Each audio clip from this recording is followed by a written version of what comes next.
Bible గ్రంథంలో మనం చూస్తే దేవుడు హృదయ చికిత్స చేశాడు. అందులో రాయబడింది ఎహెజ్కేలు గ్రంథంలోనే, రాతి గుండెను మీలో నుంచి తీసివేసి మాంసపు గుండెని మీకు ఇస్తాను, మీరు నాకు లోబడినట్లుగా చేస్తాను, మీరు నాకు భయపడినట్లుగా చేస్తాను.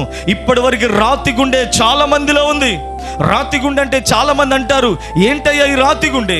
ఈ రాతి గుండె నాలో ఉంటే నేను బతుకుతానా? నేను శ్వాస తీసుకోగలుగుతానా? ఈ రాతి గుండె నాలో ఉంటే నేను ఇంతవరకు బతికుండేవాడినా అని నువ్వు ప్రశ్నించవచ్చు. రాతి గుండె అంటే ఏమో కాదు దేవుని బిడ్డారా. ఎన్నిసార్లు చెప్పినా, ఎన్నిసార్లు గద్దించినా, ఎన్నిసార్లు లోబడమని చెప్పినా, ఎన్నిసార్లు దేవుడి మాట వినమని చెప్పినా వినకుంటా వెళ్ళిపోయావు చూడు, లోబడకుంటా దేవుని బిడ్డరా బయటకు వెళ్ళిపోయావు చూడు. దేవుడి బిడ్డలారా, దేవుడు దాన్నే రాతి గుండె అంటున్నాడు. అయితే దేవుడు నీ హృదయంలో చికిత్స చేయాలనుకుంటున్నాడు.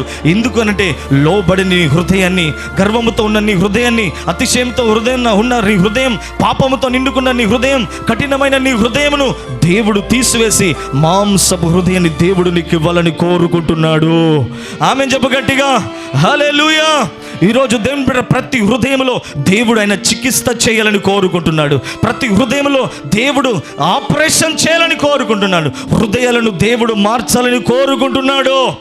ఆమేన్. అయితే దేవుని బిడ్డ ఒక్క మాట గుర్తుపెట్టుకో, దేవుడు నీ దగ్గర నుంచి ఏదో అడగట్లేదు.